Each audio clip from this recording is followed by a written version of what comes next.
Hello dear students, welcome in a lecture of electrochemistry. In a previous two lecture, इसके पहले हमने दो lecture लिए. We have completed what is meant by oxidation, reduction, redox, anode, cathode. Means all basic term we have completed. Then in a second lecture also, we have completed what is different type of cell. We have studied electrolytic cell, electrochemical cell, and their half cell, cell presentation, etc. etc. Now in today's video lecture, we will study about these things. Now the topic of this module, first what is mean by cell potential, how we can measure it. The next thing we will study is oxidation potential और उसके बाद पढ़ेंगे reduction potentials. So पूरा video देखिए, अच्छी तरह से प्रयत्न कीजिए, समझ में सभी आ जाएगा. So let's start with Gangani sir, cell potential, oxidation potential and reduction potential. Okay, now what is mean by these things? Suppose now first what is electrochemical question देख लेते हैं कि इसको आपको पूछा जाता है what is mean by electrochemical cell. फिर आपको एक मार्क में पूछा जा सकता है what is cell potential.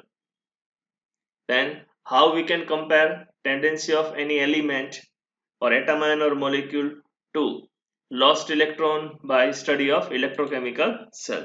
So this thing we have to study in this part. So what is electrochemical cell? In a previous lecture we have already studied electrochemical cell means the cell which convert chemical energy, this chemical energy into electrical energy में जो convert करता है उसको हम बोलते हैं cell. Now second thing, what is mean by cell potential? So now very simple thing, we have two electrodes. Now these two electrode when we combine, we have constructed two half cell. Now this half cell we have electrodes. Now these two electrode we will combine. One electrode will act as anode, second electrode will act as a cathode. So now electron will start to flow from anode to cathode due to electric pressure. This electric pressure is produced by a chemical reactions. So now whatever electric pressure is produced, this is known as a cell potential and we are giving by E cell. Or it is a difference in a tendency of an electrode to release electron. So it is also given by a delta E. तो मुझे लगता है आपको समझ में आ गया what is mean by cell potential. तो हमने दो इलेक्ट्रोड लिए, उसको कनेक्ट किया, electron will start to flow from anode to cathode. So due to this, one type of electric pressure will produce and such a pressure is known as a cell potential.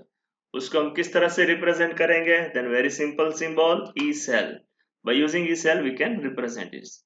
Now suppose हमारा cell है वो standard condition पर work कर रहा है. अब आपको पता है स्टैंडर्ड कंडीशन क्या है? टेम्परेचर 25 डिग्री सेल्सियस यानी 298 केल्विन, प्रेशर 1 atm या 1 bar, and next thing concentration. If concentration of solution is 1 molar and if any gas is associated with it, then its pressure will be 1 atm. This condition is known as a standard condition, and if cell is working in a standard condition, then whatever potential obtained, it is known as a standard cell potential given by symbol E0 cell. तो आपको पता हो गया कि चलो E0 cell क्या है. तो ये E0 सेल है वो स्टैंडर्ड सेल पोटेंशियल है. अच्छा, उसको किस तरह से मेजर कर सकते हैं? तो स्टैंडर्ड सेल पोटेंशियल के मेजर करने के लिए हमारे पास जो डिवाइस है उसको बोलते हैं पोटेंशियोमीटर.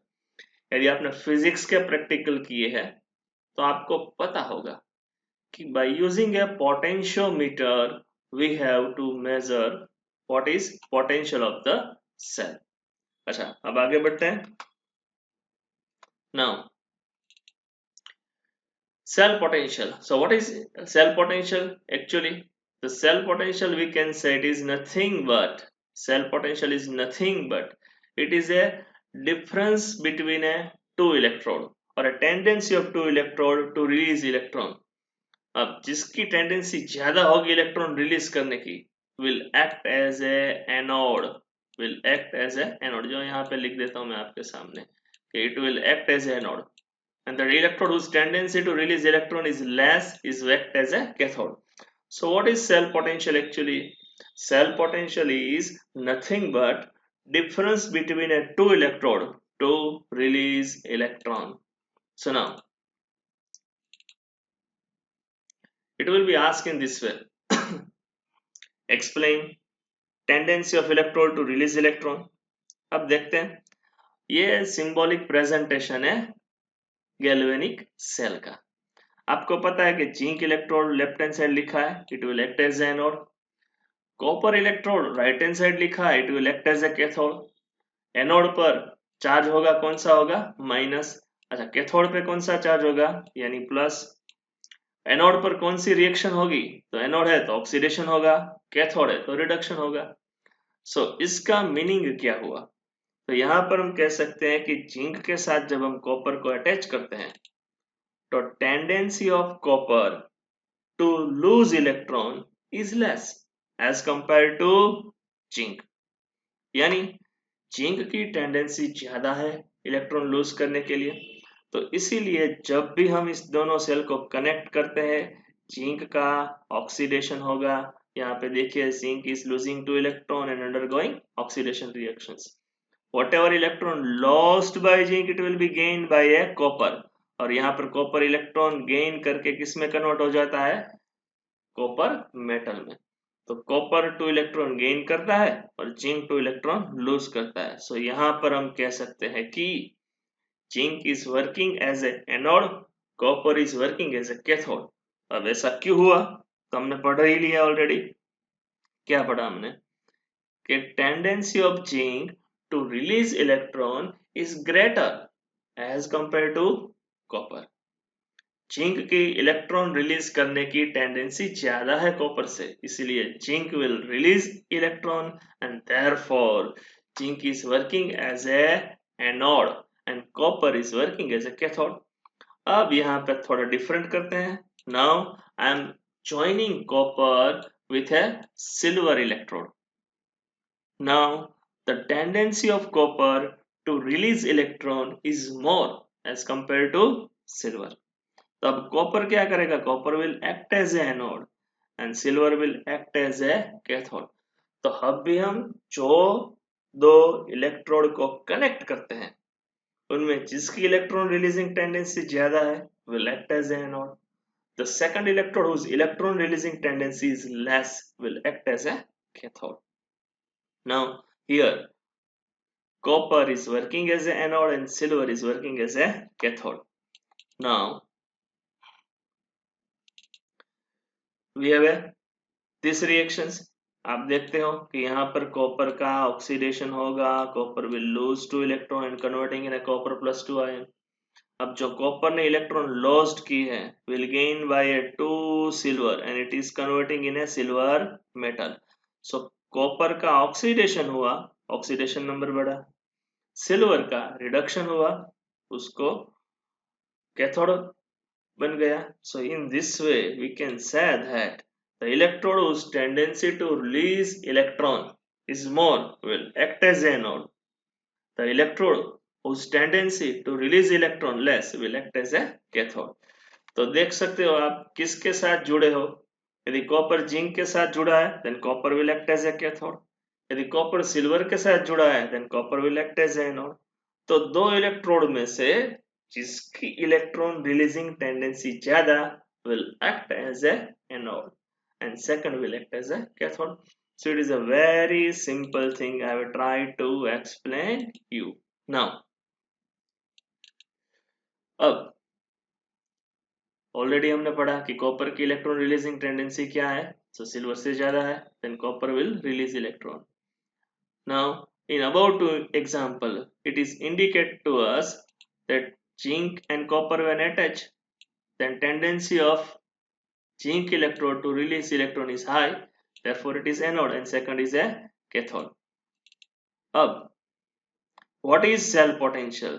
तो cell potential को हम इस तरह से डिफाइन करते हैं। The cell potential is nothing but a, हमने आगे देखा, difference between a two electrode to release electron. यानी एनोड और कैथोड की इलेक्ट्रॉन रिलीज करने की टेंडेंसी है, उसका डिफरेंस है, उसको बोलते हैं सेल पोटेंशियल। हमने दो इलेक्ट्रॉन लिए, उसको कनेक्ट किया, दोनों की इलेक्ट्रॉन रिलीज करने की टेंडेंसी है, उसका डिफरेंस है, उसको बोलते हैं cell potential. Symbol E0 cell. यदि स्टैंडर्ड स्टेट है देन E0 सेल, स्टैंडर्ड नहीं है देन E सेल। अच्छा चलो आगे बढ़ते हैं।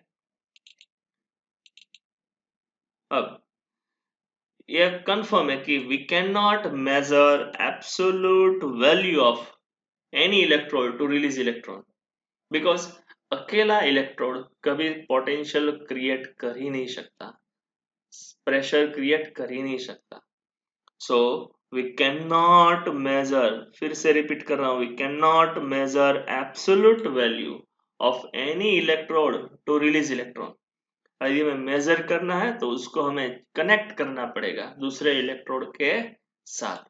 जब हम दूसरे इलेक्ट्रोड के साथ कनेक्ट करेंगे तभी उसकी इलेक्ट्रॉन रिलीजिंग टेंडेंसी मेजर कर सकते हैं। तो अब आपको पता होना चाहिए, एक क्वेश्चन हम पढ़ेंगे आगे कि what is mean bye oxidation potential. Symbol क्या है ऑक्सीडेशन पोटेंशियल का? E0 OX। रिडक्शन पोटेंशियल क्या है सिंबल रिडक्शन पोटेंशियल का? E0 ReD। और ये सेल पोटेंशियल। और इस तरह से भी पूछा जा सकता है कि explain method for determination of half cell potential. अब हाफ सेल का पोटेंशियल किस तरह से डिटरमाइन करेंगे? सो इसको सिंपली इस तरह से डिफाइन करते हैं, रिलेटिव इंटेंसिटी और a tendency of electrode to release electron। अब दो इलेक्ट्रोड की इलेक्ट्रॉन रिलीज करने की टेंडेंसी का जो डिफरेंस है उसको बोलते हैं oxidation potential and given by symbol E0X if it is in a standard state। So what is oxidation potential? Oxidation potential is nothing but relative intensity of tendency of an electrode, the relative intensity of tendency of an electrode to release electron is known as a oxidation potential, and if it is in standard state then it is a E0X। अब reduction potential क्या है? Now यदि हमें किसी cell का reduction potential major करना, तो आगे हम पढ़ेंगे कि उसकी इलेक्ट्रॉन गेन करने की टेंडेंसी का डिफरेंस है, उसको रिडक्शन पोटेंशियल बोलते हैं। नाउ यदि हमें किसी हाफ सेल का सेल पोटेंशियल डिटरमाइन करना है तो क्या करना पड़ेगा? Now the standard half cell is combined with a standard hydrogen half cell. किसी भी सेल का पोटेंशियल मेजर करना है then we have to combine this electrode with a standard hydrogen electrode, or we can say standard hydrogen half cell। When we combine we have to use a salt bridge, then we have to complete this both construction of cell। एक anode होगा दूसरा cathode होगा। यदि electrode की electron release करने की tendency hydrogen से ज्यादा है then it will act as an anode and hydrogen will act as a cathode। यदि कम है then hydrogen will act as anode and second will act as a cathode। अब हमने क्या मेजर किया? तो हमने मेजर किया difference between a two electrode to release electron, then we have get a potential of this cell and it is known as a cell potential and measured by device using a potentiometer। ये आपको short question में या MCQ में पूछा जाता है कि भाई सेल पोटेंशियल किस इंस्ट्रूमेंट की हेल्प से मेजर करेंगे? Then cell potential can be measured with help of potentiometer. Potentiometer की हेल्प से आप मेजर कर सकते हो। अब हमने सेल पोटेंशियल मेजर कर लिया दो इलेक्ट्रोड का, एक ट्रेज है, वन इज एनोड, उसका ऑक्सीडेशन पोटेंशियल मेजर किया, दूसरा कैथोड, उसका ऑक्सीडेशन पोटेंशियल मेजर किया। अब दोनों का हम डिफरेंस लेते हैं, then whatever we obtain delta E means difference between cell potential is known as a E0 cell potential। अब यदि हमने रिडक्शन पोटेंशियल मेजर किया है तो इक्वेशन थोड़ा डिफरेंट होगा। क्या है रिडक्शन पोटेंशियल का equations? Reduction potential of cathode minus reduction potential of anode. तो ऑक्सीडेशन पोटेंशियल के इक्वेशंस होगा तो हम ये इक्वेशन यूज करेंगे। यदि हमने रिडक्शन पोटेंशियल मेजर किया है तो रिडक्शन पोटेंशियल ऑफ कैथोड में से reduction potential of anode measure करेंगे। तो हम इस तरह से किसी भी सेल का सेल पोटेंशियल मेजर कर सकते हैं। चलो आगे बढ़ते हैं। अब नेक्स्ट पार्ट में कि टू हाफ सेल हमने कनेक्ट कर दिए, तो जब भी हम हाइड्रोजन के साथ कनेक्ट करते हैं तो हाइड्रोजन के पोटेंशियल की वैल्यू होती है 0। अब measured cell potential is also cell potential of half cell when we are combining with a hydrogen electrode। यानी किसी भी इलेक्ट्रोड को जब भी हम हाइड्रोजन के साथ कंबाइन करते हैं तो हाइड्रोजन का तो सेल पोटेंशियल 0 है, तो जो पोटेंशियल हमें मिलेगा वो उस हाफ सेल का सेल पोटेंशियल होगा। It is very clear thing. Now आगे बढ़ते हैं। If half cell under study act as an anode, then measure potential whatever we have obtained is a standard oxidation potential and having a positive sign। आपको पता आ गया कि हम किसी भी हाफ सेल को हाइड्रोजन इलेक्ट्रोड के साथ कनेक्ट करते हैं। अब दूसरा जो इलेक्ट्रोड हमने हाइड्रोजन के साथ किया कनेक्ट, वो एनोड की तरह बिहेव कर रहा है, तो जो भी पोटेंशियल हमें मिलेगा वो होगा उस इलेक्ट्रोड का oxidation potential. when we combine any half cell to hydrogen half cell, we have constructed a cell. If another electrode is working as an anode, then whatever potential measured, its value will be always positive, and this is nothing but standard oxidation potential of that electrode। अब आगे बढ़ते हैं। Suppose opposite of this, opposite क्या है? Suppose half cell under study, यानी हमने जो दूसरा इलेक्ट्रोड हाइड्रोजन के साथ कनेक्ट किया, it is working as a cathode, it is working as a cathode, then whatever value of potential we are getting, it will be a negative, and therefore it is nothing but a standard reduction potential of that half cell। it is standard reduction potential of that half cell कि उसकी electron release करने की tendency कम है। So now in this way one can define, one can measure what is cell potential। So simple thing, or we can conclude that oxidation potential and reduction potential both having a same value। किसी भी electrode का oxidation potential and reduction potential will be same, only their magnitude यानी sign will be different। So यदि आप oxidation potential major करते हैं, if only sign is changed by you, then it will be a reduction potential of another electrode। now हमें देखना है कि relation between a cell potential and standard electrode potential. now whatever we have connected these two half cell to construct a standard cell, now if the electrode of higher cell having a higher oxidation potential, हमें किसी भी cell का potential major करना है, तो हमने two high different electrode लिए, two different half cell connect किए, उनमें से जिसका भी ऑक्सीडेशन पोटेंशियल हाई है will act as a anode. Now second thing, दूसरा इलेक्ट्रोड है उसका पोटेंशियल कम है, then it will act as a cathode. Suppose यहाँ पर मैंने गैल्वेनिक सेल का एग्जांपल लिया है। In galvanic cell this zinc is working as a anode and copper is working as a cathode when we combine and construct this half cell। क्यों ऐसा हुआ? then zinc electrode का oxidation potential की value आपको पता है 0.76 volt है। अब कॉपर इलेक्ट्रोड की ऑक्सीडेशन पोटेंशियल की वैल्यू हुई -0.34 वोल्ट। अब इस दोनों इलेक्ट्रोड को हम कंबाइन करते हैं, तो हम इस इक्वेशन को यूज करते हैं, oxidation potential of anode minus oxidation potential of cathode. Connect किया हमने 0.76 माइनस माइनस 0.34 वोल्ट। अब उसका सेल पोटेंशियल इस इक्वेशन में वैल्यू रख के कैलकुलेट कीजिए। ऑक्सीडेशन पोटेंशियल जिंक 0.76 माइनस की sign as it is, then oxidation potential of copper minus 0.34, तो हमें जो पोटेंशियल मिलेगा उसकी वैल्यू है 1.1 volt.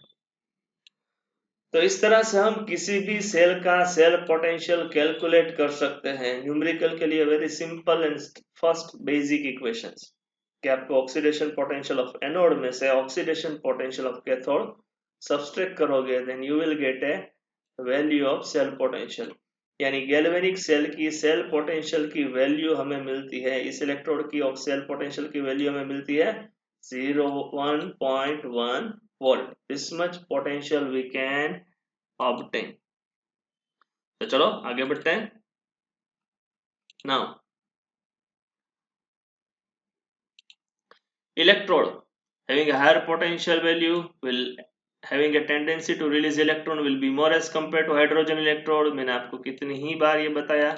The next thing, when such electrode combined to hydrogen half cell, it is working as an anode। opposite of this, if potential electrode release करने की tendency less है, then it will act as a cathode when it is combined with a hydrogen electrode। तो चलो आगे बढ़ते हैं। अब नया क्वेश्चन हमारे लिए, what is mean by EMF series and what is mean by EMF. तो सिंपल डेफिनेशन ऑफ ईएमएफ। अब क्या है definition of EMF? Now potential of cell हमने मेजर कर लिया इस तरह से, then with respect to hydrogen electrode whatever potential of electrode is measured it is known as a EMF। अब EMF का फुल फॉर्म क्या है? Electromotive force.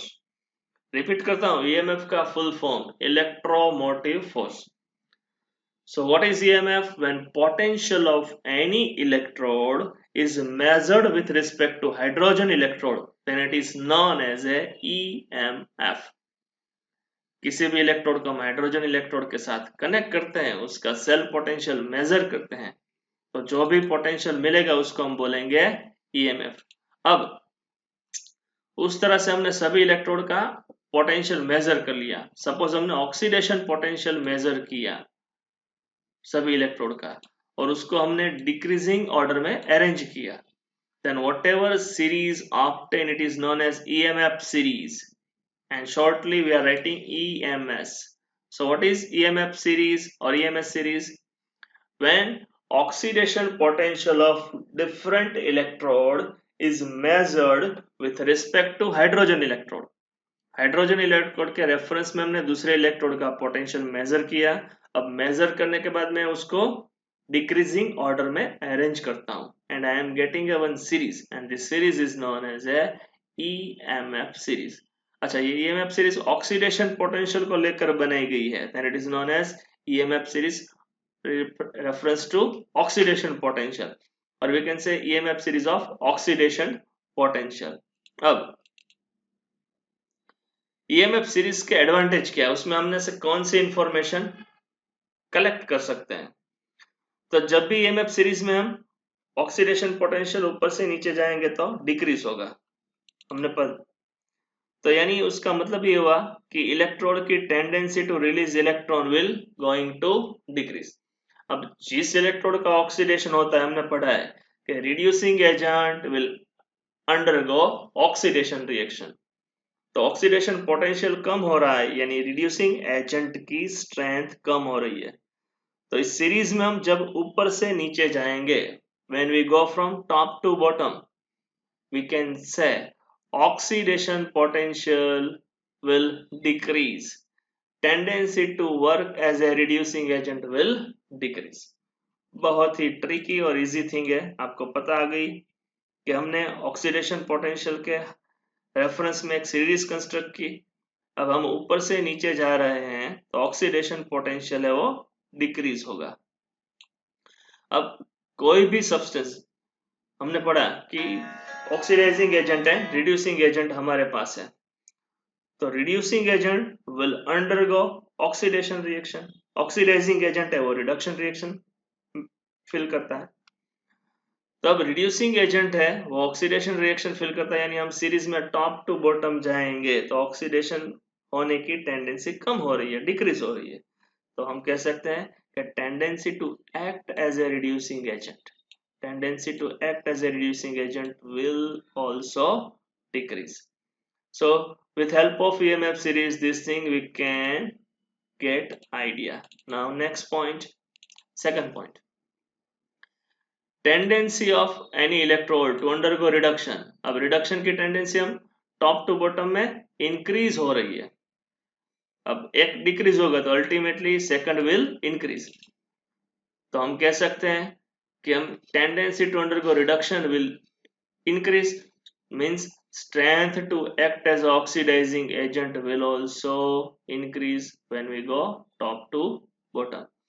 तो सिंपल थिंग एक आपको समझ में आ गई कि भाई ऊपर से नीचे जा रहा है तो टेंडेंसी और strength to act as a reducing agent is decrease हो रही है. तो रिड्यूसिंग एजेंट की स्ट्रेंथ डिक्रीज हो रही है, यानी ऑक्सीडाइजिंग एजेंट की स्ट्रेंथ है वो इंक्रीज हो रही है. अब second thing, the most important thing, when we combine two standard half cell of EMF series, then what will be the value of potential? What will be the value of cell potential by connecting any two half cell? This thing we can calculate. दो half cell को connect करते हैं तो कौन सा anode है कौन सा कैथोड है वो प्रिडिक्ट हो जाएगा. जब हाफ सेल को कनेक्ट करते हैं तो उसके सेल पोटेंशियल की वैल्यू क्या होगी वो हमें पता चल जाएगी. And most important thing, connect करने से पहले भी हमें पता होगा कि which electrode will act as anode, which electrode will act as a cathode. So EMF series के last two advantage, one can calculate what is the value of cell potential. Electrode cell को construct करने से हमें कितना potential मिलेगा, this thing we can calculate before connecting this cell. Second thing, when we are connecting two half cell, then which will act as an anode, which will act as a cathode, this can be predicted. हम पहले से ही बता सकते हैं which will act as a, this thing we can predict. So now here we have a completed what is meant by EMF and EMF series. So dear students, ये lecture आपको BSc chemistry के electrochemistry में पढ़ सकते हैं.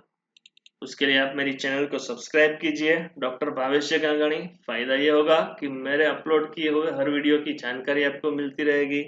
Second thing, if you want to clear your chemistry concept, आपको basic chemistry पढ़ना है और इंग्लिश में पढ़ना है, then join me with this channel Shivam education for chemistry.